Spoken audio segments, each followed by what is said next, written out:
Hello friends, welcome to my YouTube channel SSC exam preparation. मैं हूं अर्चिता नयन और आपके सामने फिर से हाजिर हो चुकी हूं नवंबर 2020 के मोस्ट इंपॉर्टेंट 25 क्वेश्चंस को लेकर। ये जो भी आप होंगे आपके करंट अफेयर्स के बहुत ही ज़्यादा इंपॉर्टेंट क्वेश्चन होंगे, जहां से कि एग्जाम में क्वेश्चन जरूर से ज़रूर पूछे जाएंगे और ये सभी एग्जाम्स के लिए इंपॉर्टेंट होंगे, फिर चाहे वो आपका रेलवे हो, एसएससी हो या फिर आपके कोई भी स्टेट लेवल एग्जाम हो, पीसीएस पुलिस एग्जाम हो, एसआई एग्जाम हो, सभी एग्जाम में यहाँ से क्वेश्चन जरूर से जरूर पूछे जाएंगे। हम कुल 25 क्वेश्चंस देखेंगे बिल्कुल डिटेल से, ताकि आपको अच्छे तरीके से समझ में आ जाए और उससे रिलेटेड अगर दूसरे क्वेश्चंस भी बने तो आप आसानी से कर ले। तो चलिए शुरू करते हैं। सबसे पहला सवाल आपके स्क्रीन पे दिख रहा है, किस राज्य में हाल ही में सौर ऊर्जा से चलने वाली भारत की पहली लघु ट्रेन का उद्घाटन हुआ है? कह रहे कौन सा राज्य है जिसमें सौर ऊर्जा से चलने वाला भारत का पहला लघु ट्रेन का उद्घाटन हुआ है? तो यह जो राज्य है वो है आपका केरल। दोस्तों मैं आपको बता दूं, आप सभी को पता भी होगा, केरल के जो चीफ मिनिस्टर हैं वो कौन है? तो पिनाराई विजयन। इन्होंने वेली टूरिस्ट विलेज में सौर ऊर्जा से चलने वाली भारत की अपनी तरह की पहली लघु ट्रेन का उद्घाटन किया है। और यह जो रेलगाड़ी है वो विशेष रूप से जो बच्चों हैं उनके लिए आकर्षण का केंद्र होगी। बता दें कि यह 60 करोड़, आपसे ये भी क्वेश्चन पूछे जाते हैं कि कितने करोड़ रुपए की लागत में है, तो 60 करोड़ रुपए की लागत वाली परियोजनाओं का हिस्सा है। इस लघु ट्रेन में पूरी तरह से सुसज्जित रेल प्रणाली की सभी विशेषताएं हैं, जिसमें एक सुरंग है, स्टेशन है और एक टिकट कार्यालय भी शामिल है। आपको मैं बता दूं, ये वेली टूरिस्ट विलेज में सौर ऊर्जा से चलने वाली भारत की यह ट्रेन बनी है। साथ ही साथ दोस्तों नेक्स्ट क्वेश्चन है, भारतीय रेलवे ने हाल ही में महिला यात्रियों की सुरक्षा के लिए कौन सा अभियान चलाया है? भारतीय रेलवे जो है, इंडियन रेलवे, उसने महिला यात्रियों की सुरक्षा के लिए कौन सा अभियान चलाया है? 4 ऑप्शन है आपके पास।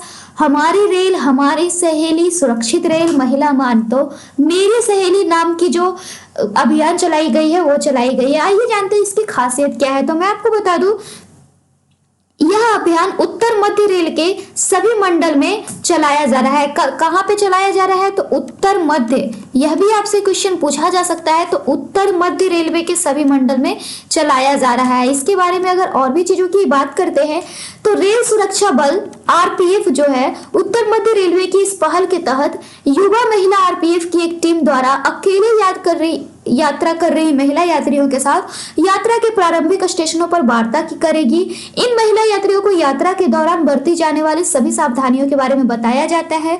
इन महिला यात्रियों से कहा जाता है कि यात्रा के दौरान सुरक्षा संबंधी कोई समस्या होने पर 182 पर डायल करने के लिए, इसलिए इस अभियान को चलाया गया है ताकि महिला यात्री निर्भीक होकर आसानी से यात्रा कर सके, उन्हें पता चल सके कि अगर हमें कोई भी दिक्कत आती है तो हम क्या करेंगे, ये सारे चीज। तो चलिए बढ़ते हैं नेक्स्ट क्वेश्चन की ओर। नेक्स्ट क्वेश्चन है, हाल ही में कौन T20 क्रिकेट में 1000 छक्का लगाने वाले पहले बल्लेबाज बने हैं? तो T20 क्रिकेट में 1000 छक्का लगाने वाले पहले बल्लेबाज जो है वो है क्रिस गेल। आपको मैं बता दूं, क्रिस गेल जो है आईपीएल के 13वें सीजन के दौरान, आपको ध्यान में रखना, आईपीएल का जो 13वां सीजन हुआ इसके दौरान क्रिकेट के इस छोटे से प्रारूप में 1000 छक्के लगाने वाले विश्व के पहले बल्लेबाज बना दे। आपको बता दें कि क्रिस गेल ने अब तक 410 मैच में कुल 1001 छक्के लगाए हैं। इसके बाद उन्हीं के देश के खिलाड़ी किरण पोलार्ड का नंबर आता है, यानी कि पहले नंबर पे क्रिस गेल है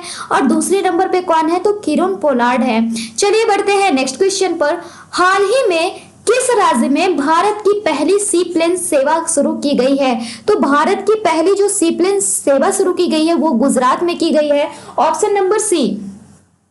तो आइए जान लेते हैं इसके बारे में थोड़ी सी बातों को। तो आपको मैं बता दूं, हाल ही में पीएम मोदी ने स्टैच्यू ऑफ यूनिटी को अहमदाबाद में साबरमती रिवर फ्रंट से जोड़ने वाली सी प्लेन सेवा का उद्घाटन किया। पाठकों को बता दें आप सभी को कि इस विमान में 19 लोगों के बैठाने की व्यवस्था है। लगभग 200 किलोमीटर की दूरी को सी प्लेन के जरिए लगभग 40 मिनट में तय किया जा सकता है। और यह सबसे पहले किस लिए चलाई गई? तो स्टैच्यू ऑफ यूनिटी को अहमदाबाद में साबरमती रिवर फ्रंट से जोड़ने के लिए। साथ ही साथ दोस्तों नेक्स्ट क्वेश्चन है, बीसीसीआई ने हाल ही में किसे वुमेन्स T20 चैलेंज 2020 का टाइटल स्पॉन्सर बनाया है?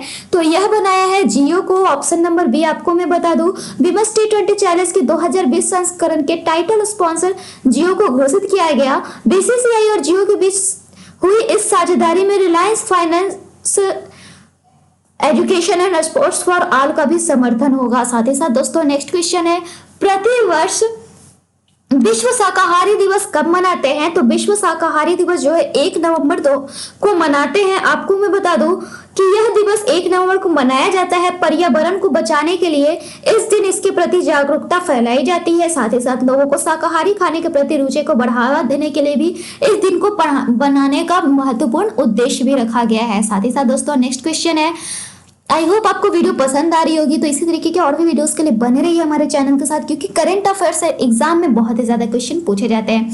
कह रहे हाल ही में किस राज्य सरकार ने चीनी पटाखों के आयात या बिक्री को दंडनीय अपराध घोषित किया है? तो आइए जानते हैं कौन सा राज्य है जिसने इसे दंडनीय अपराध घोषित किया है। तो हरियाणा ने घोषित किया है। हरियाणा सरकार ने राज्य में आयातित पटाखों को रखने और बेचने को अवैध घोषित किया। इस संबंध में सभी जिलों के उपायुक्तों को निर्देश भी उन्होंने जारी कर दिया गया। निर्देश में कहा गया कि यदि किसी के पास आयातित पटाखे पाए जाते हैं या फिर वह बिक्री करते हुए पाया जाता है तो उसके खिलाफ सख्त कार्रवाई की जाएगी।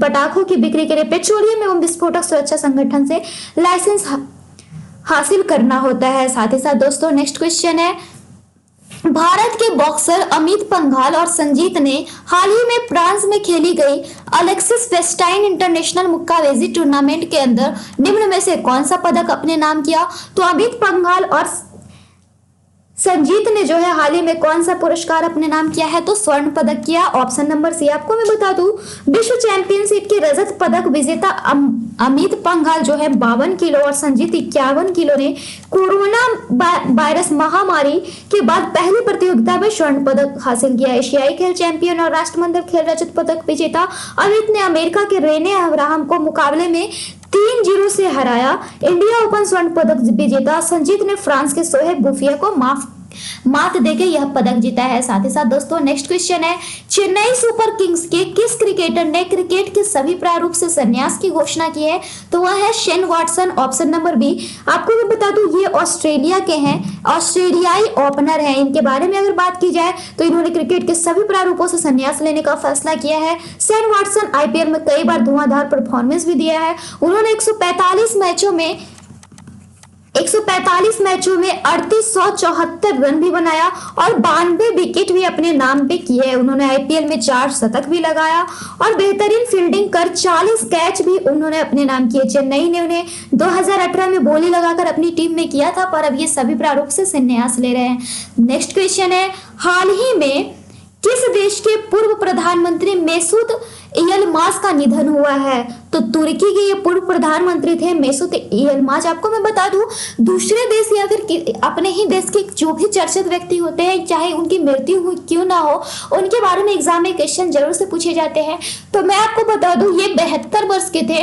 उन्होंने साल 1991 से 2002 तक मध्य दक्षिण पंथी मदरलैंड पार्टी का नेतृत्व किया। वे 1990 के दशक में 3 बार देश के प्रधानमंत्री भी चुने गए। हालांकि उनका 2 कार्यकाल महज कुछ महीनों का ही रहा था। नेक्स्ट क्वेश्चन है, हाल ही में दुनिया की कौन सी पहली वैज्ञानिक पुस्तक का विमोचन किया गया है? तो चलिए देखते हैं तो कौन सी पहली वैज्ञानिक पुस्तक का विमोचन किया गया पूरे दुनिया की? तो यह है bye bye corona. Option number B. आपको मैं बता दूं हाल ही में कोरोना वायरस यानी कोविड-19 पर केंद्रित दुनिया की पहली साइंटून आधारित पुस्तक बाय बाय का कोरोना का लोकार्पण यूपी की राज्यपाल आनंदीबेन पटेल ने लखनऊ स्थित राजभवन में किया है। आपको मैं बता दूं यह कौन सी है? तो पहली साइंटून। आपको ध्यान में रखना है साइंटून यह जो है आधारित पुस्तक है और इसका लोकार्पण किसने किया? तो यह भी आपसे पूछा जा सकता है। तो यूपी की राज्यपाल आनंदीबेन पटेल ने इसका लोकार्पण किया है। आपको मैं बता दूं इस पुस्तक को CSIR central drug research institute Lucknow के पूर्व वरिष्ठ प्रधान वैज्ञानिक डॉक्टर प्रदीप श्रीवास्तव द्वारा लिखा गया है। इसे किताब को आगे 3D संस्करण में बनाने की भी योजना है। इस पुस्तक का प्रकाशन विज्ञान प्रसार द्वारा किया गया है। साथ ही साथ दोस्तों नेक्स्ट क्वेश्चन है, इंडिया इंटरनेशनल फिल्म फेस्टिवल 2020 में किसे लाइफ टाइम अचीवमेंट अवार्ड मिला है? इसके साथ साथ दोस्तों मैं आपको बता दूं हमने आपके लिए एक इंस्टा अकाउंट भी बनाया है, जिसमें अगर आपको कोई भी क्वेरीज है, जिसमें किसी टॉपिक के वीडियो चाहिए, वो आप हमें वहां पे पर्सनली मैसेज करके बता सकते हो या फिर आप हमारे इंस्टा अकाउंट से जुड़ भी सकते हो। उसका यूजर यूजर आईडी है अर्चिता नयन, या फिर उसका लिंक भी आपको नीचे डिस्क्रिप्शन बॉक्स में मिल जाएगा। बहुत सारे लोग बोलते हैं कि मैम हमें यहाँ पे आपको देखना है, कमेंट्स करके बोलते रहते हैं। तो हमने अपने फेस से रिलेटेड कई सारे वीडियोस बनाए हैं, लेकिन जिन लोगों ने वो वीडियो नहीं देखा है वो हमें इंस्टाग्राम पे अच्छे तरीके से हमारे बारे में जान भी सकते हो। तो चलिए देखते हैं। इंडिया इंटरनेशनल फिल्म फेस्टिवल यानी IIFF 2020 में किसे लाइफ टाइम अचीवमेंट अवार्ड मिला है, तो यह ओम पुरी को मिला। आपको मैं बता दूं, यह जो है अमेरिका के बोस्टन में हुआ था। यह भी क्वेश्चन पूछा जा सकता है कि IIFF जो है कहाँ हुआ, तो अमेरिका के बोस्टन में हुआ। अगर इसके बारे में और भी बात करते हैं, इसमें पुरस्कारों की घोषणा की गई, जिसमें IIFF 2020 में 15 भाषाओं की 100 से ज्यादा फिल्मों को प्रदर्शित किया गया, जिसमें बॉलीवुड के दिग्गज अभिनेता ओम पुरी को लाइफ टाइम अचीवमेंट पुरस्कार से सम्मानित किया गया। लाइफ टाइम अचीवमेंट अवार्ड का पुरस्कार ओम पुरी की पत्नी नंदिता पुरी को दिया जाएगा। आपको मैं बता दूं कि ओम पुरी का निधन साल 2017 में ही हुआ था, लेकिन उनके निधन के बाद ओम पुरी की 9 फिल्में रिलीज हुई थी, जिसमें वो अपने काम को देख भी नहीं पाए थे। नेक्स्ट क्वेश्चन है क्वेश्चन नंबर 13। किस राज्य की सरकार ने हाल ही में भूमि और संपत्ति पंजीकरण के लिए धरनी पोर्टल लॉन्च किया है? तो यह जो धरनी पोर्टल है वो तेलंगाना ने लॉन्च किया है हाल ही में। तेलंगाना के मुख्यमंत्री जो है, आप सभी को पता होगा, के चंद्रशेखर राव जो है तेलंगाना के मुख्यमंत्री है। इन्होंने भूमि के सभी रिकॉर्ड वाले एकल मंच धरनी ऑनलाइन पोर्टल का शुभारंभ किया। इस पोर्टल के शुरू होने से राज्य प्रशासन द्वारा राजस्व प्रशासन में महत्वपूर्ण सुधार लाने के लिए विधेयक पारित होने बाद निलंबित की गई पंजीकरण सेवाएं फिर से शुरू हो रही है। साथ ही साथ दोस्तों नेक्स्ट क्वेश्चन है, हाल ही में भारतीय सेना ने कौन सा स्वदेशी मैसेजिंग ऐप लॉन्च किया है? तो भारतीय सेना ने SAI नाम का मैसेजिंग ऐप लॉन्च किया, जिसका फुल फॉर्म हुआ secure application for the internet. यह भी आपसे पूछा जा सकता है, तो आपको इसके फुल फॉर्म नोट डाउन कर लेना चाहिए। इसका फुल फॉर्म है secure application for the internet. आपको मैं बता दूं, इस ऐप के जरिए जो है, यह ऐप इंटरनेट के जरिए एंड्रॉइड प्लेटफॉर्म पर and to end secure voice, text और वीडियो कॉलिंग सर्विस सपोर्ट करता है। यह व्हाट्सएप जैसा ही एक ऐप बनाया गया है, ताकि भारतीय सेना की कोई भी बातें लीक ना हो। नेक्स्ट क्वेश्चन है, कौन व्यक्ति हाल ही में नए मुख्य सूचना आयुक्त के बारे में नियुक्त किए गए हैं? ये आपका मोस्ट इंपॉर्टेंट क्वेश्चन हो जाएगा। और मुख्य सूचना आयुक्त के रूप में यशवर्धन कुमार सिन्हा को नियुक्त किया गया। आपको मैं बता दें कि यह जो है किनकी जगह ली है, तो बिमल जुल्का की। बिमल जुल्का जब से रिटायरमेंट हुए उसके बाद यह पद खाली पड़ा हुआ था, जिसके बाद इस पद पे पूर्व भारतीय विदेश सेवा के अधिकारी को लाया गया। प्रधानमंत्री के नेतृत्व वाले पैनल ने सूचना आयुक्त के पद के लिए एक मराठी पत्रकार उदय माहुरकर के नाम को भी मंजूरी दी है। सूत्रों के अनुसार माहुरकर इंडिया टुडे समूह में डिप्टी एडिटर के रूप में कार्यरत है, लेकिन यशवर्धन कुमार सिन्हा को नियुक्त किया गया है। साथ ही साथ दोस्तों नेक्स्ट क्वेश्चन है, हाल ही में कौन सब्जियों के लिए न्यूनतम समर्थन मूल्य तय करने वाला भारत का पहला राज्य बना? तो यह बना केरल। आपको मैं बता दूं, केरल सरकार ने सब्जियों के लिए न्यूनतम मूल्य तय करने का फैसला किया है। इसी के साथ ही केरल सब्जियों के लिए न्यूनतम समर्थन मूल्य तय करने वाला भारत का पहला राज्य बन गया है। सब्जियों का यह न्यूनतम या आधार मूल्य उनकी उत्पादन लागत से 20% अधिक रखा जाएगा। साथ ही साथ दोस्तों नेक्स्ट क्वेश्चन है, किस राज्य की सरकार ने हाल ही में प्रत्येक जिले में मानव तस्करी विरोधी पुलिस स्टेशन बनाने का निर्णय लिया है? तो यह निर्णय लिया है उत्तर प्रदेश की सरकार ने। आपको मैं बता दूं, उत्तर प्रदेश में मानव तस्करी के मामलों पर लगाम लगाने के लिए राज्य सरकार ने प्रत्येक जिले में मानव तस्करी विरोधी पुलिस स्टेशन बनाने का निर्णय लिया। राज्य सरकार इन थानों को कार्रवाई के कई अहम अधिकार भी दिए हैं। प्रदेश में 40 नए एंटी ह्यूमन ट्रैफिकिंग यूनिट का गठन किया जाएगा, जो जनपदों में थाने के रूप में काम करेगी और खुद आपराधिक मामलों की FIR दर्ज कर उसकी विवेचना भी करेगी। नेक्स्ट क्वेश्चन है, केंद्र सरकार ने सैनिक स्कूल में OBC को निम्न में से कितने प्रतिशत आरक्षण देने की घोषणा की है? तो 27% घोषणा की गई है। रक्षा मंत्रालय के तहत कार्य करने वाले सैनिक स्कूल सोसाइटी देश में ऐसे 33 आवासीय विद्यालयों का प्रबंधन करती है। यह आरक्षण नीति शैक्षणिक सत्र 2021 से 22 से लागू होगी। सरकार के अनुसार प्रत्येक सूची में 15% सीटें अनुसूचित जाति के लिए आरक्षित है, 7.5% सीटें अनुसूचित जनजाति के लिए और 27% सीटें गैर क्रीमी लेयर OBC के लिए है। नेक्स्ट क्वेश्चन है, केंद्र सरकार ने स्वास्थ्य और चिकित्सा के क्षेत्र में सहयोग के लिए भारत और किस देश के बीच एक समझौता ज्ञापन पर हस्ताक्षर को मंजूरी दी है? तो भारत और कंबोडिया के बीच। आपको मैं बता दूं, केंद्रीय मंत्रिमंडल ने स्वास्थ्य और चिकित्सा के क्षेत्र में सहयोग के लिए भारत और कंबोडिया के बीच एक समझौता ज्ञापन पर हस्ताक्षर को मंजूरी दे दी है। इस संबंध में स्वास्थ्य मंत्रालय द्वारा जारी बयान के अनुसार यह समझौता ज्ञापन स्वास्थ्य क्षेत्र में संयुक्त पहल और प्रौद्योगिकी विकास के माध्यम से दोनों देशों के बीच सहयोग को प्रोत्साहित करेगा। यह समझौता हस्ताक्षर होने की तिथि से 5 वर्ष की अवधि के लिए लागू होगा और इससे भारत और कंबोडिया के द्विपक्षीय संबंध काफी मजबूत भी होंगे। नेक्स्ट क्वेश्चन है, किसने इंटरनेट के लिए सिक्योर एप्लीकेशन नामक एक संदेश अनुप्रयोग विकसित किया है? तो ये हमने आपको बताया कि भारतीय सेना ने जो है SAI नाम का जो विकसित किया है। तो आपने देखा ये अलग तरीके से क्वेश्चन पूछा गया। यह एप्लीकेशन इंटरनेट पर एंड्रॉइड प्लेटफॉर्म के लिए एंड टू एंड सुरक्षित वॉइस टेक्स्ट और वीडियो कॉलिंग सेवाओं का समर्थन करेगी। नेक्स्ट क्वेश्चन है, हाल ही में किस राज्य सरकार ने 600 रुपए में कोरोना टेस्ट करने का फैसला लिया है? तो आपको मैं बता दूं, यूपी सरकार ने यह फैसला लिया है। यूपी में चिकित्सा शिक्षा विभाग के अंतर्गत आने वाली सभी मेडिकल कॉलेजों और चिकित्सा संस्थानों में आने वाले ऐसे मरीज जो कोरोना पीड़ित न होकर किसी दूसरी बीमारी के इलाज के लिए आए हैं, उनके इलाज में पूर्व की जाने वाली कोरोना जांच में सस्ती कर दी गई है। इसके तहत जहां नॉन कोविड केयर के मरीजों की कोरोना वायरस की RT-PCR जांच में 60% की कमी करते हुए 600 रुपए निर्धारित कर दी गई है। अभी तक ऐसे मरीजों को कोरोना टेस्ट के लिए 1500 रुपए देने पड़ते थे, लेकिन अब 600 ही देने पड़ेंगे। नेक्स्ट क्वेश्चन है, हाल ही में किस देश ने नो मास्क नो सर्विस नीति का लागू कर दिया है? 4 ऑप्शंस हैं आपके पास, तो चलिए देखते हैं कौन सी देश है जिसने नो मास्क नो सर्विस नीति को लागू किया है। तो यह है बांग्लादेश सरकार। ऑप्शन नंबर बी आपको मैं बता दूं, यहाँ की प्रधानमंत्री शेख हसीना की अध्यक्षता में कैबिनेट की बैठक ने फैसला किया कि किसी को मास्क के बिना कार्यालय में प्रवेश करने की अनुमति नहीं दी जाएगी। यह निर्णय लिया गया कि सभी कार्यालयों को देश में कोरोना वायरस के प्रसार को नियंत्रित करने के लिए नो मास्क नो सर्विस करते हुए नोटिस बोर्ड लगाने होंगे। इसके तहत सरकार ने फैसला किया है कि मास्क नहीं पहनने वाले लोगों को सरकार की तरफ से कोई भी सेवा नहीं दी जाएगी और न ही बिना मास्क के कार्यालयों में प्रवेश करने की अनुमति होगी। नेक्स्ट है क्वेश्चन नंबर 23, 7 नवंबर को इसरो द्वारा किस उपग्रह का प्रक्षेपण किया जाएगा? तो यह जो है EOS का 1 का प्रक्षेपण किया जाएगा। यह आपके लिए मोस्ट इंपॉर्टेंट क्वेश्चन होगा।